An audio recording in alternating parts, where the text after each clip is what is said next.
Il y a fort longtemps, ce que l'on appelle aujourd'hui les Franches-Montagnes était une région couverte d'immenses forêts de sapins majestueux. Les premiers habitants qui vinrent s'installer dans ce pays durent, pour pouvoir survivre, défricher de vastes espaces pour en faire des champs et des pâturages. Jean, sa femme Marie et leurs 5 enfants, Axel, Paul, Lucie, Jules et Léa, vinrent construire une maison toute en bois dans un endroit où vivaient beaucoup d'animaux sauvages. Des écureuils, des lièvres, des sangliers, des biches, mais aussi quelques loups et des ours. Les biches passaient souvent tout près de la maison. Les enfants les suivaient jusqu'à une petite clairière que Jean, le papa, appela le creux des biches. Pendant que les enfants jouaient, Marie, la maman, s'occupait de la maison et des repas. Jean, le papa, quant à lui, cherchait la nourriture dans les bois, chassait, coupait du bois et s'occupait des chèvres.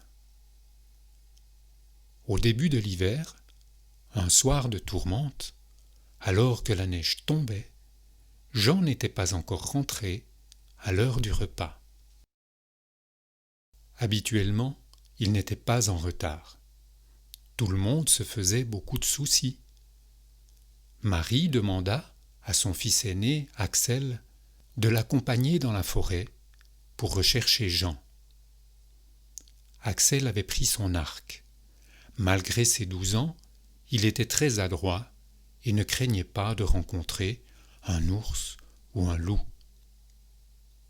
Avec sa maman qui tenait une lampe à la main, ils suivirent le sentier qui menait là où Jean coupait son bois. Le vent hurlait dans les branches des grands sapins et la neige tombait en bourrasque. Bientôt, ils arrivèrent au chantier de Jean. Son sac était encore là. Il ne devait pas être loin. C'est alors qu'Axel entendit un gémissement à quelques pas de lui.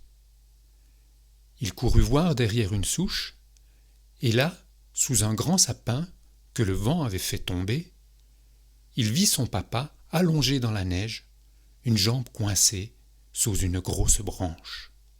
« Papa, tu n'es pas blessé ?» s'écria Axel. « Je ne crois pas, » répondit Jean, « mais j'ai très froid et je ne peux pas retirer mon pied. »« Mon Dieu !» s'écria Marie, « que faire ? Cet arbre est si grand. »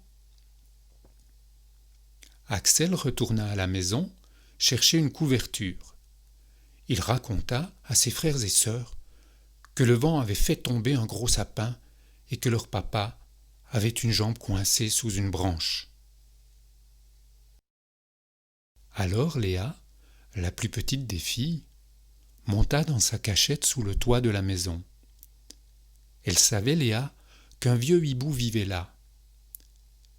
Les 2 gros yeux de l'oiseau clignèrent 2 fois, comme si l'animal avait reconnu la petite fille. Léa parla doucement au hibou. « Beau vieux hibou, voudrais-tu voler jusqu'à l'endroit où se trouve mon papa ? J'ai peur que les loups viennent. Si tu restes près de lui, ton ululement et tes yeux pourront peut-être faire peur aux loups. » À peine avait-elle dit cela que le hibou cligna une nouvelle fois des yeux et s'envola. La neige continuait à tomber. Marie et Axel se relayaient pour couper la branche avec une lourde hache. Mais Jean avait de plus en plus froid. Il fallait faire vite. Les loups pouvaient venir d'un instant à l'autre, et c'est ce qui arriva. Alors que le vent redoublait de violence, et malgré les cris du vieux hibou, un grand loup, à la gueule énorme, montra le bout de son nez, décrivant un cercle autour de nos amis. Il n'osait pas trop s'approcher, le loup. Les yeux du hibou et la lanterne devaient lui faire peur. Mais il avait faim, et un loup affamé peut être dangereux. Le hibou s'était tu. Il n'avait pas peur du loup, mais ses cris n'avaient pas suffi, et il était un peu déçu, le hibou. Il pensait à la petite Léa qui attendait son papa.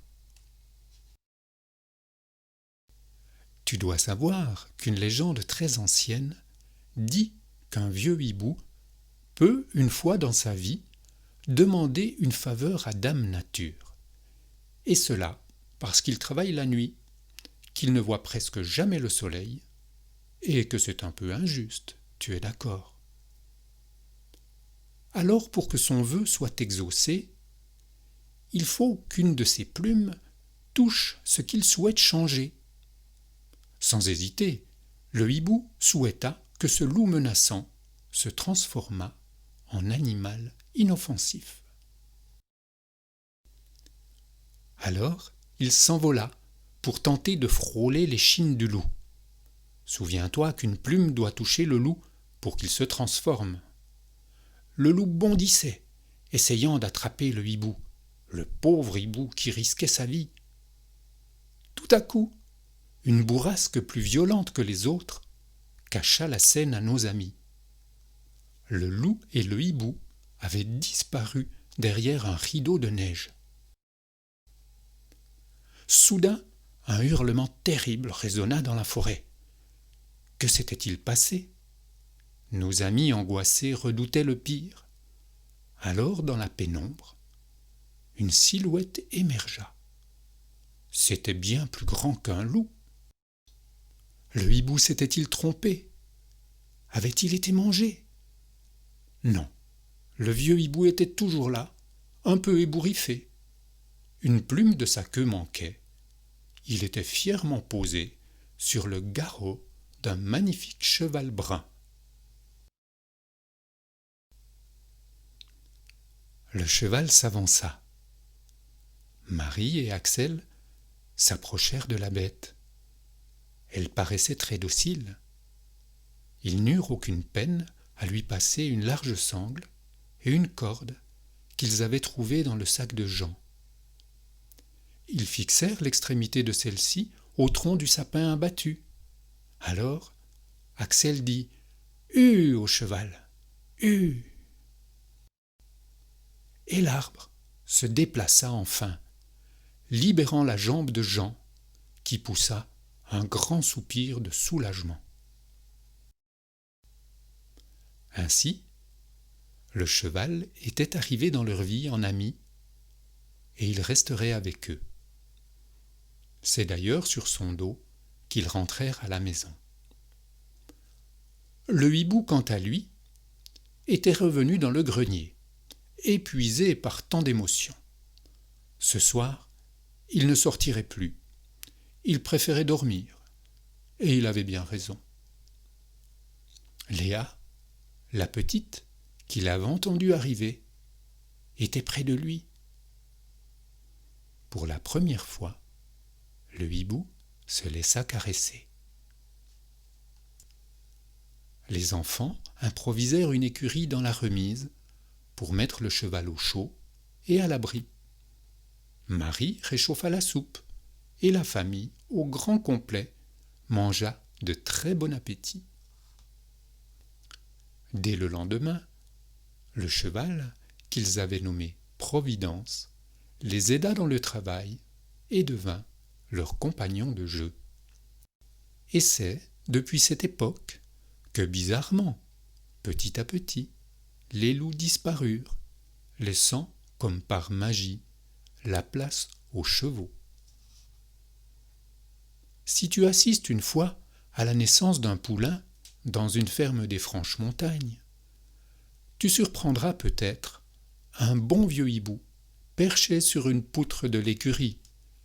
Et même si tu ne le vois pas, rassure-toi, il n'est jamais très loin. Ouh, ouh, ouh.